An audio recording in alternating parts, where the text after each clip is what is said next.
Hello বাগান প্রেমী ইউটিউবাসী, আপনারা যে যেখান থেকে আজকে আমার ভিডিওটি দেখছেন আপনাদের সবাইকে বিলেতের বাগান বাড়ির গার্ডেন ট্যুরে স্বাগত জানাচ্ছি। আর আজকে হচ্ছে জুলাই মাসের 19 তারিখ। আজকে আপনাদেরকে দেখাবো বাগানের বর্তমান অবস্থা, আর সেই সাথে কিছু হারভেস্ট করব আপনাদেরকে সাথে নিয়ে। তো প্রথমেই যে দেখতেছেন এটা একটা পামকিন, এই যে দেখুন, এটা হচ্ছে আমেরিকান একটা ভ্যারাইটি, অসম্ভব সুন্দর। আর এবছর আমি প্রথম এটি রোপণ করেছি।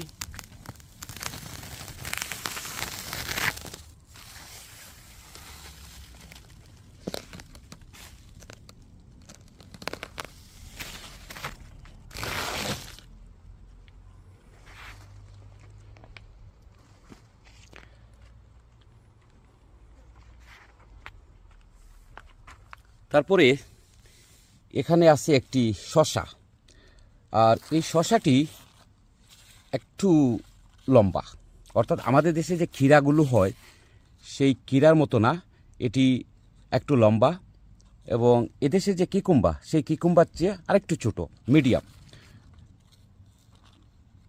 তো এটিও আমি এবছর প্রথম মাটিতে রোপণ করেছি। এই যে দেখুন, প্রচুর এসেছে মাশাআল্লাহ। এই যে দেখুন,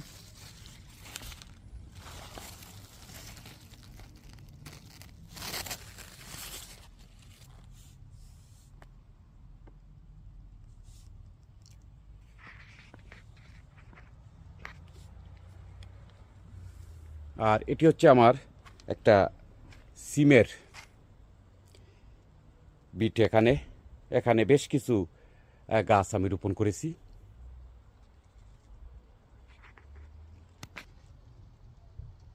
তারপরে এখানে টবের মধ্যে মাত্র 2টা করলা গাছ, আর এগুলো খাটো জাতের করলা, এই যে ছোটো ছোটো।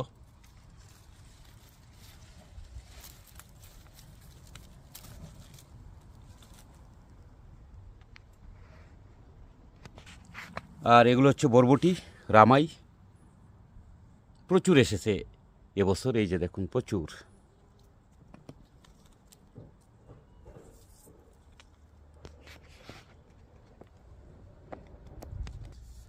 আর এখানে আছে ইপসা টু। এগুলো কিন্তু আরও 2-1 দিন পরে হারভেস্ট করা যাবে। এই যে দেখুন,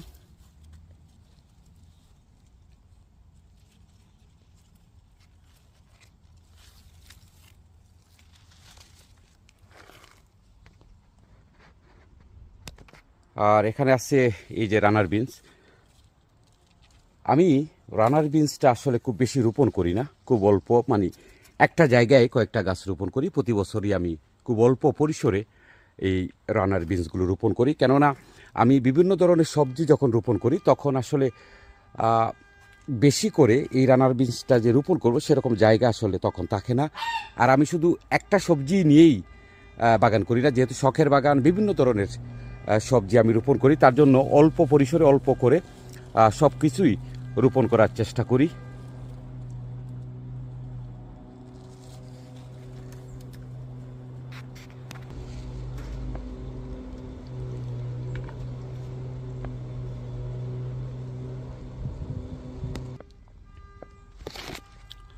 আর এখানে আছে একটা সিমের গাছ, এখানে 2টা ভ্যারাইটি আমি রোপণ করেছি এবং অনেক বড় হয়েছে, আর ফুলও এসেছে, প্রচুর ফুল এসেছে। এই যে উপরে ফুল আছে, তারপরে এই যে এখানেও ফুল আছে।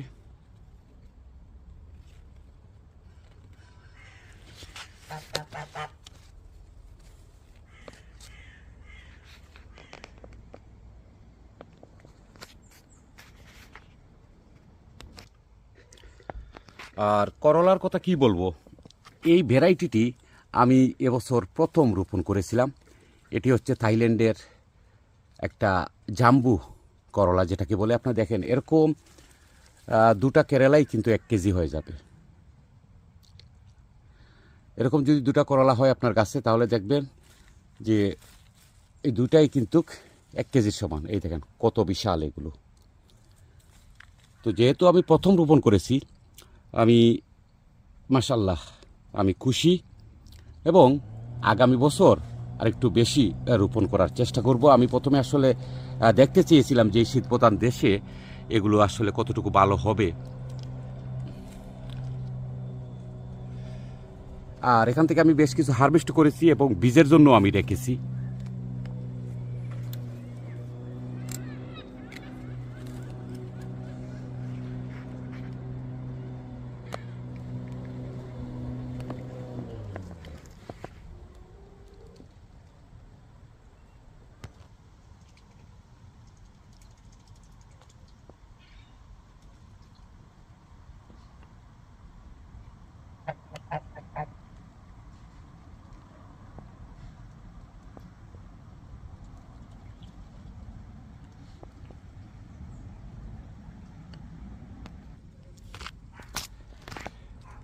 আর এখন যেটি দেখতেছেন এটি হচ্ছে হাজারি কুমড়া।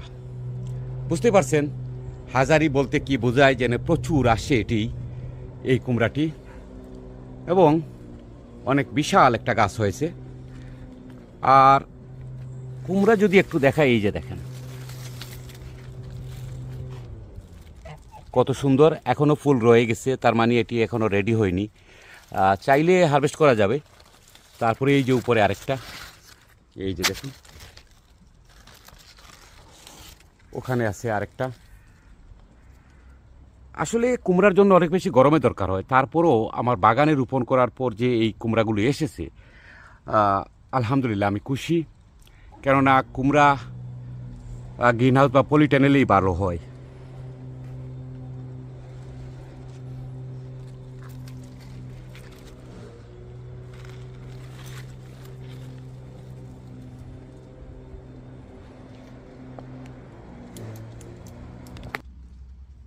আর এখানেও যে দেখতেছেন এটিও রামাই, বরবটি বা লুবিউরি, যারাই যা বলেন না কেন, এখানেও কয়েকটা গাছ রোপণ করেছে, এই যে আসতে শুরু করেছে।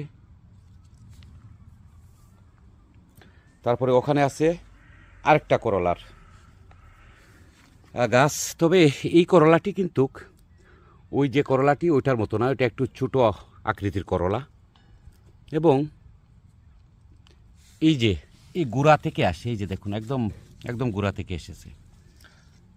তারপরে এই যে আসতেছে,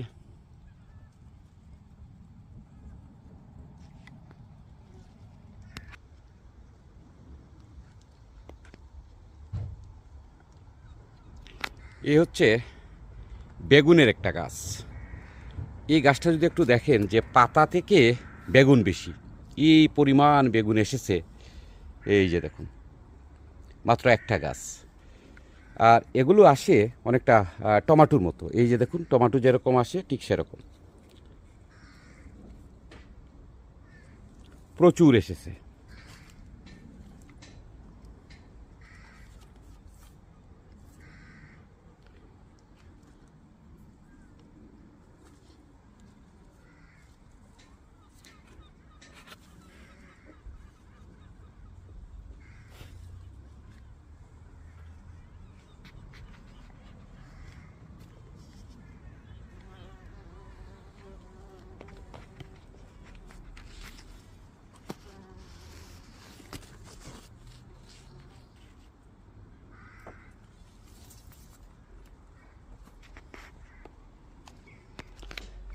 তারপরে আপনাদের সাথে এই যে আমার টমাটোগুলো শেয়ার করব।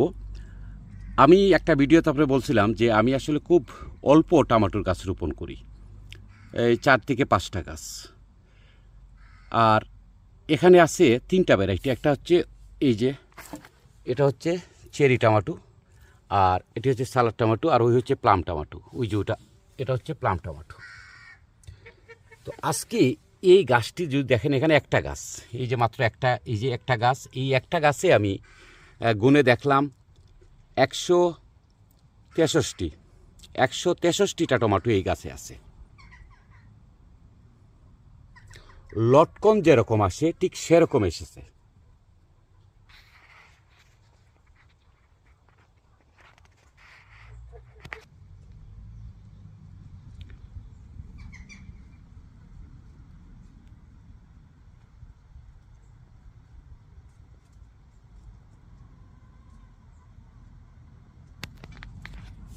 বেশি গাছের আসলে কোনো দরকার নেই।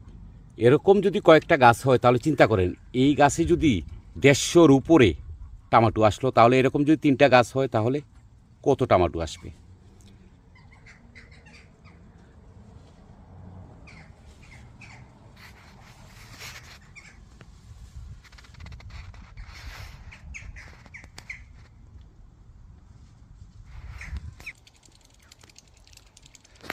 এখন যে দেখতেছেন এটি হচ্ছে পৃথিবীর সবচেয়ে দামি যে মরিচটি আজি চেরাপিতা, এই গাছটি আমার গত বছরের।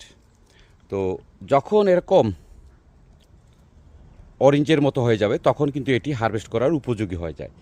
এই মরিচটি অসম্ভব ফ্লেভারযুক্ত এবং ঝালও আছে। এর গ্রানটা কিন্তু অসাধারণ।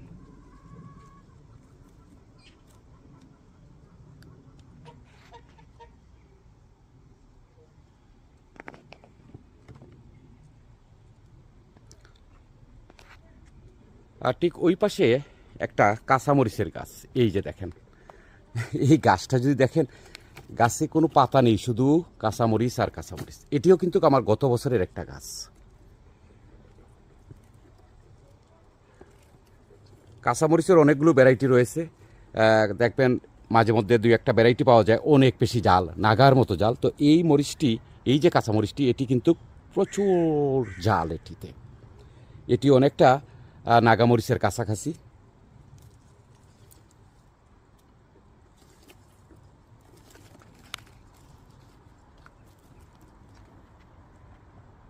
ছোট্ট একটা গাছে এই পরিমাণ কাঁচামরিচ এসেছে।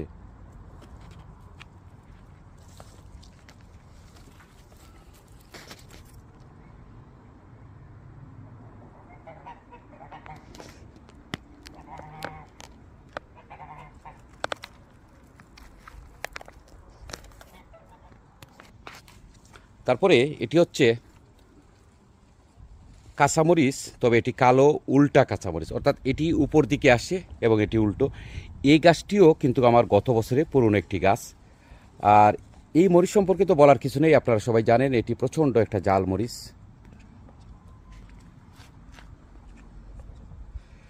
আর এখানে একটা এই যে নাগামরিচ, এই গাছটিও গত বছরের। তো এই কালামরিচটি আসলে অনেক সুন্দর একটা মরিচ, কেননা উপর দিকে আসে, তার ফুলটাও সুন্দর। আর জাল তো আপনাদেরকে বললাম, আপনারা যারা এই মরিচ খেয়েছেন আপনারা জানেন যে অনেক জাল এই মরিচটি। তারপরে এটি হচ্ছে সিলেটি খালানাগা, এই যে দেখেন অনেক বড় বড়, এবং সিলেট অঞ্চলে এটি অনেক পপুলার একটা মরিচ, দেখতে কালো এবং জালটাও অনেক বেশি। তারপরে এ পাশে যে মরিচগুলো, এগুলোও নাগামরিচ, এই যে দেখেন এটি লাল হয়ে গেছে। তারপরে এই গাছটিতে প্রচুর মরিচ এসেছে, এগুলো অনেক জাল একটা ভ্যারাইটি।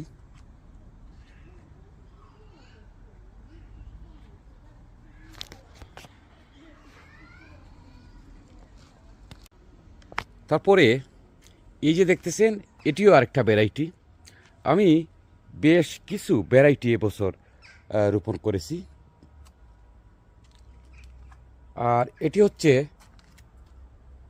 সবার পরিচিত একটা মরিচ, বিশেষ করে যারা ইংল্যান্ড সহ ইউরোপ আমেরিকাতে বসবাস করেন তাদের কাছে অনেক পরিচিত এই মরিচটি। বিশেষ করে শুটকির তরকারি যারা পছন্দ করেন তাদের তো এই মরিচ ছাড়া শুটকির তরকারি হবেই না। কেননা ওই সিলেটের যে মরিচগুলো বা বাংলাদেশের যে কালো নাগা বা সিলেটের কালো নাগা যাই বলি, এগুলো কিন্তু খুব বেশি জাল, যার কারণে এগুলো শুটকি তরকারিতে দেওয়া হয় না। শুটকি তরকারিতে মূলত এগুলো দেওয়া হয়। অনেকেই এটাকে আফ্রিকান মরিচ বলেন, এটি হচ্ছে স্কচ বনেট। তো এটি প্রচুর এসেছে। তারপর এখানে আছে আরেকটা, এটি তো দেখতেছেন অসম্ভব সুন্দর, এই যে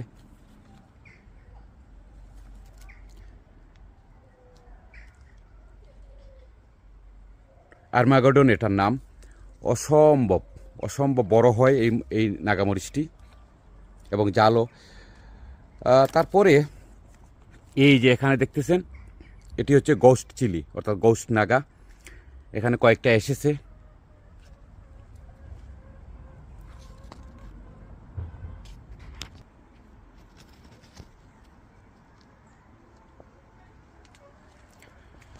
আর ওই যে পেছনে আরেকটা বড় গাছ দেখতেছেন, এটার মধ্যেও নাগা এসেছে, তবে এটি একটু লম্বা হয় এবং জাল, এটাও প্রচুর জাল। এই যে দেখেন খুব লম্বা একটা নাগামরিচ এটি।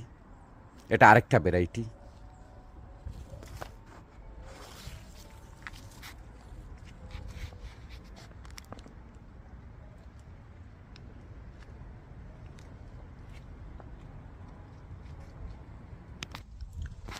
আর এটি হচ্ছে আমার ক্ষীরা ক্ষেত। আপনারা যারা নিয়মিত আমার ভিডিও দেখেন আপনারা জানেন যে আমি প্রতি বছর বাংলাদেশের মতো মাটিতে এই ক্ষীরার গাছগুলো রোপণ করি এবং প্রচুর ক্ষীরা হারভেস্ট করি। এই যে দেখেন, আজকেও এটি হারভেস্ট করব, আরও হারভেস্ট করেছি।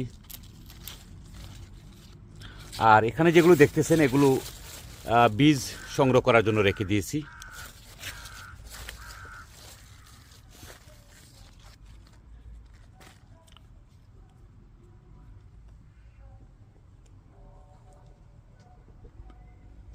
আসলে ক্ষীরা যারা চাষ করেন প্রবাসে, আমি বলবো যে মাটিতে আপনারা ক্ষীরা চাষ করে দেখতে পারেন, অসম্ভব সুন্দর লাগবে আপনাদের বাগানে।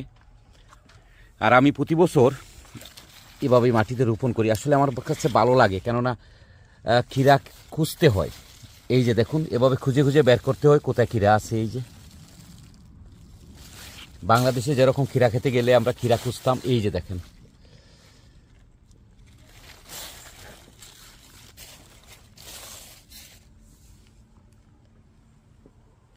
আর এগুলো তো এটা সম্পর্কে বলার কিছু নেই, কেননা এটা আপনারা সবাই অবগত।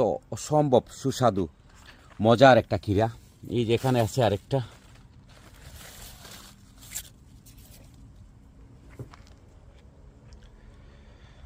আর এখন এই যে দেখতেছেন এগুলো হচ্ছে লতিরাজ কচু। এই দেখুন, এটা আমি এই বছর প্রথম বাগানে রোপণ করেছি। এটা আমার কোনো গ্রিন হাউস বা পলিটেনেলে না, এই বাগানে রোপণ করেছি। এই যে এখানে আরেকটা ক্ষীরা, এই যে দেখুন। তো এই দেখুন কত লম্বা লম্বা লতি হয়েছে। আর এটি হচ্ছে শুকনো জায়গার লতি, যেটা এটা চিকন হয়। আর আরেকটা লতি আছে আমার, সেটি হলো পানিতে যে লতিটা হয়। এই যে দেখুন, দু একদিনের ভিতরে হারভেস্ট করব, তখন অবশ্য আপনারা দেখবেন যে কি পরিমাণ লতি হয়েছে এখানে।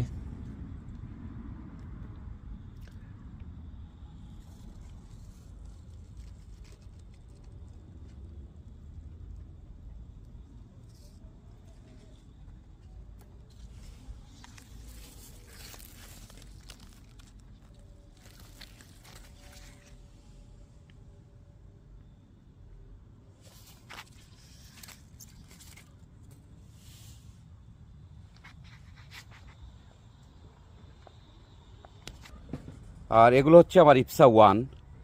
তো ইপসা ওয়ান এখানে আমি প্রতি বছর রোপণ করি। এই যে দেখুন,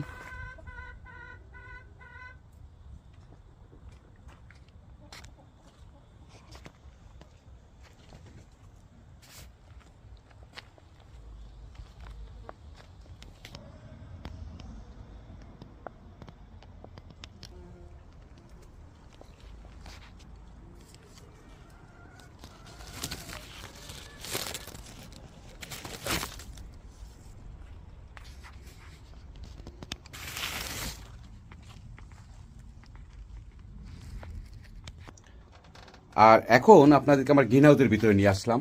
এই যে দেখুন, এটা হচ্ছে চাল কুমড়া। আর এটি থাইল্যান্ড, চায়না, ভিয়েতনাম এগুলো দেশেই হয় মূলত। এটি আমি গত বছর থেকে রোপণ করতেছি। অসম্ভব সুন্দর দেখতে এই চাল কুমড়াটি।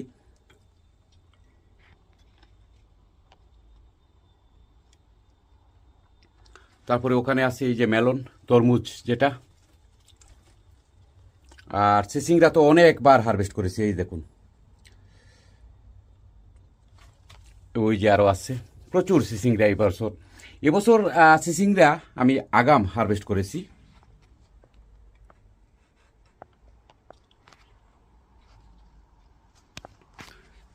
তারপরে আমার গ্রিন হাউসেও কিছু নাগামরিচের গাছ আছে, সেগুলো আপনাদেরকে দেখাচ্ছি। আমি আসলে এবছর গ্রিন হাউসের ভিতরে কোনো ধরনের লাউয়ের গাছ রোপণ করিনি, সব লাউ গাছ বাইরে। এই যে দেখুন, এই নাগাগুলো খুব সুন্দর নাগা।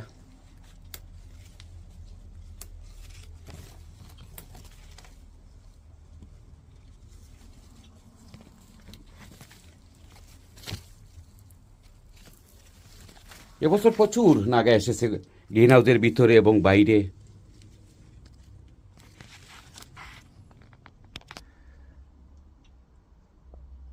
আমি এর আগে একটা ভিডিওতে আপনাদের বলছিলাম যে এবছর প্রথম আমি এই আর্মানিয়ান যে কিকুম্বা সেটি রোপণ করেছি। এই যে দেখুন, মাশাআল্লাহ প্রথম বছর রোপণ করে সফল হয়েছি। এই যে একটা কিকুম্বা এসেছে, এটি হচ্ছে আর্মানিয়ান কিকুম্বা। তো এটা সম্পর্কে আমরা বলছিলাম যে আমি এক জায়গায় খেয়েছিলাম, খাওয়ার পর আমি চিন্তা করলাম যে এর বীজ সংগ্রহ করে আমি দেখি রোপণ করে হয় কিনা আমার বাগানে। তো এই যে একটা এসেছে, জানি না আর আসবে কিনা, এখনো গরম আছে, গাছটাও ভালো দেখতেছি। যদি আসে তাহলে তো হয়তো বীজ রাখতে পারবো। আর একটা থেকে তো বীজও রাখা যাবে কিভাবে, খাবো কখন, দেখা যাক। যদি আর আসে তাহলে বীজ রাখবো। অসম্ভব সুস্বাদু একটা কিকুম্বা। আর এই যে এখানে আছে আরেকটা মেলন।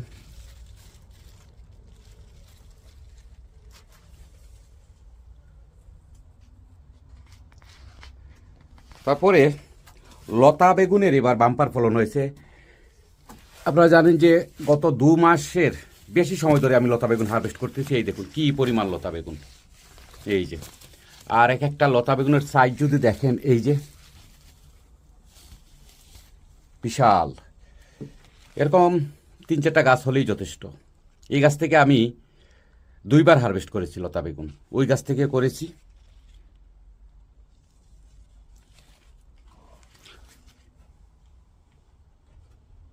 এখানে বেশ কয়েকটা ভ্যারাইটি রোপণ করেছি। আর ঝিঙ্গাও বেশ কয়েকবার হারভেস্ট করেছি। এই যে এগুলো রেডি হারভেস্ট করার জন্য করব। তো মোটামুটি এই ছিল বাগানের বর্তমান অবস্থা। আর এখন আপনাদের সাথে নিয়ে কিছু লাউ হারভেস্ট করব মাছা থেকে এবং মাটি থেকে। চলুন। এবছর সামারে প্রচুর লাউ হারভেস্ট করেছি, তার মধ্যে আজকে এই লাউগুলো হারভেস্ট করব আপনাদেরকে সাথে নিয়ে। চলুন। বিসমিল্লাহির রহমানির রহিম। এই যে অসম্ভব সুন্দর একটা লাউ। তারপরে ওই লাউটি এটি হারভেস্ট করব, এটি হারভেস্ট করব। এই যে আরেকটা, এটা আরেকটা ভ্যারাইটি। এই যে দেখুন,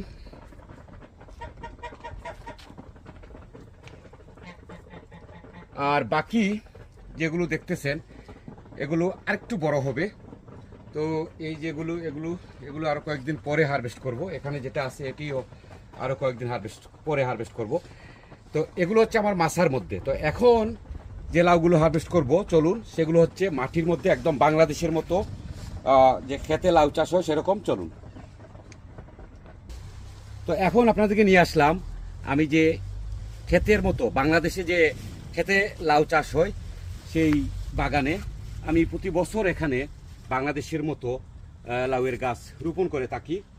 আর এটি আসলে ভালো লাগে, কেননা মাটির মধ্যে লাউ দেখতে অনেক ভালো লাগে। এই যে দেখেন প্রচুর লাউ এসেছে। এই যে আরও এখানে আছে একটা, এই যে। তো এখান থেকেও আজকে 2-1টা লাউ হারভেস্ট করব। আর এই যে ক্ষেত লাউয়ের বাগান আমার, এখান থেকে কিন্তু এর আগেও বেশ কয়েকবার আমি হারভেস্ট করেছি।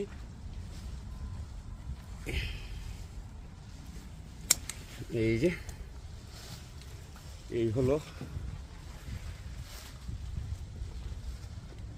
তারপরে ওখানে আছে এই যে বড় আরেকটা, এই যে দেখুন এখানে 2টা।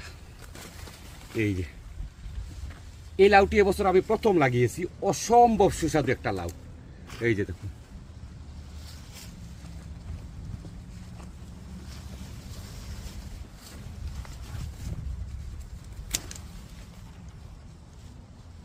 এই যে দেখুন।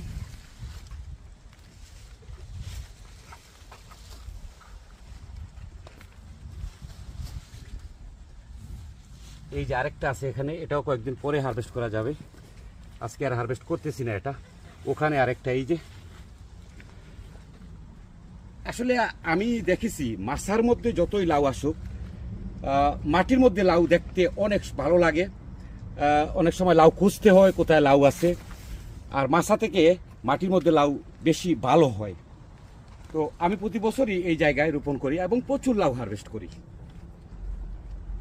তো আরও কিছু লাউ রয়ে গেছে, সেগুলো খুব শীঘ্রই আপনাদের সাথে নিয়ে হারভেস্ট করব। এতক্ষণ যারা আপনারা আমার ভিডিওটি দেখলেন, আপনাদের সবাইকে অসংখ্য ধন্যবাদ। আর বিলেতের বাগান বাড়ির পরবর্তী ভিডিও দেখার আমন্ত্রণ জানিয়ে বিদায় নিচ্ছি। আপনারা সবাই ভালো থাকুন, আপনাদের সবার জন্য শুভকামনা রইল।